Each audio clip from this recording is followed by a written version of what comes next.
10 জনের বিরুদ্ধে আমরা রেড নোটিশের জন্য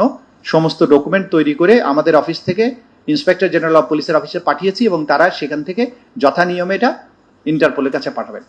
পাঠানোর জন্য আপনারা জানেন যে প্রক্রিয়াটা হচ্ছে আমাদের এখান থেকে কোর্টের আদেশ এবং আমাদের চিঠি সহ মিনিস্ট্রি অফ হোম অ্যাফেয়ার্সের কাছে যায়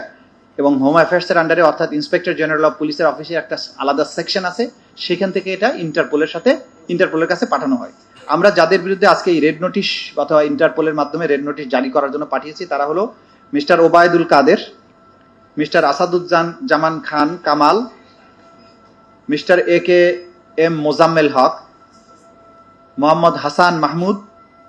জাহাঙ্গীর কবির নানক, শেখ ফজলে নূর তাপস, মহিবুল হাসান চৌধুরী নওফেল,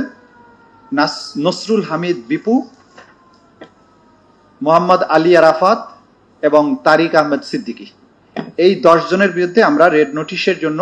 সমস্ত ডকুমেন্ট তৈরি করে আমাদের অফিস থেকে ইন্সপেক্টর জেনারেল অফ পুলিশের অফিসে পাঠিয়েছি এবং তারা সেখান থেকে যথানিয়মে এটা ইন্টারপোলের কাছে পাঠাবেন।